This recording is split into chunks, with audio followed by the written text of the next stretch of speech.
അടുത്തിടെയാണ് തനിക്ക് ക്യാൻസർ ആണെന്ന് സോഷ്യൽ മീഡിയ താരം രേണു സുധി തുറന്നു പറയുന്നത്. മുൻപ് തന്നെ രേണുവിന്റെ അസുഖത്തെക്കുറിച്ച് ഊഹാപോഹങ്ങൾ ഉണ്ടായിരുന്നുവെങ്കിലും ഒടുവിൽ രേണു തന്നെ ഇക്കാര്യം സ്ഥിരീകരിച്ചിരിക്കുകയായിരുന്നു. സ്തനാർബുദമാണെന്നും അസുഖം അതിന്റെ 3ാം ഘട്ടത്തിലാണെന്നും രേണു പറയുകയുണ്ടായി. മാത്രമല്ല, രോഗത്തിന്റെയും ചികിത്സയുടെയും എല്ലാ കാര്യങ്ങളും രേണു തന്റെ സോഷ്യൽ മീഡിയയിലൂടെ പങ്കുവയ്ക്കുന്നുമുണ്ട്. എന്നാൽ ഇപ്പോൾ തന്റെ പേരിൽ ചികിത്സക്കായി പണപ്പിരിവ് നടക്കുന്നതായി അറിഞ്ഞെന്നും എന്നാൽ ഇത് തന്റെ സമ്മതത്തോടെയോ അറിവോടെയോ അല്ലെന്നും രേണു പറയുന്നു. സോഷ്യൽ മീഡിയയിൽ പോസ്റ്റ് ചെയ്ത വീഡിയോയിലാണ് ഒരുപാട് പേർ അസുഖ വിവരം അറിഞ്ഞ് ആശ്വസിപ്പിക്കുന്നതും സഹായിക്കുന്നതും. എന്നാൽ തന്റെ ചികിത്സക്കായി പണം പിരിക്കണമെന്ന് താൻ ആരോടും പറഞ്ഞിട്ടില്ലെന്നും രേണു വ്യക്തമാക്കുന്നു.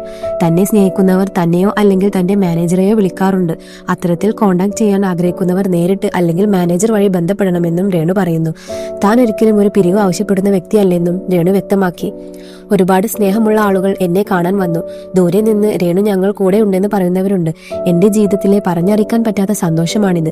ഒത്തിരി സന്തോഷമായി എന്നെ ജനങ്ങൾ ഇത്രത്തോളം സ്നേഹിക്കുന്നുണ്ടെന്ന് അറിഞ്ഞപ്പോൾ. എന്റെ ജീവിതത്തിലെ ഏറ്റവും പ്രയാസമേറിയ ഘട്ടത്തിലാണ് കടന്നു പോകുന്നത്. ഒരുപാട് പേർ എന്നെ ചേർത്ത് നിർത്തുന്നു. എങ്ങനെ നന്ദി പറയണമെന്ന് അറിയില്ല എന്ന് രേണു വിതുമ്പിക്കൊണ്ട് പറയുന്നു. തന്റെ അസുഖം സ്തനത്തിൽ മാത്രമല്ല കക്ഷം, ഹൃദയപേശികൾ അങ്ങനെ മറ്റിടങ്ങളിലേക്കും വ്യാപിച്ചിട്ടുണ്ടെന്നും രേണു വ്യക്തമാക്കി.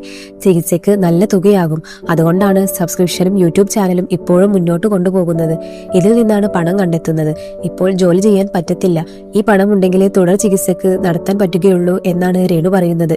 ഒപ്പം തനിക്ക് വേണ്ടി പ്രാർത്ഥിച്ചില്ലെങ്കിലും താൻ മരിച്ചെന്ന തരത്തിൽ പ്രചരിക്കുന്ന പോസ്റ്റുകൾ പങ്കുവെക്കരുതെന്നും രേണു പറയുന്നു.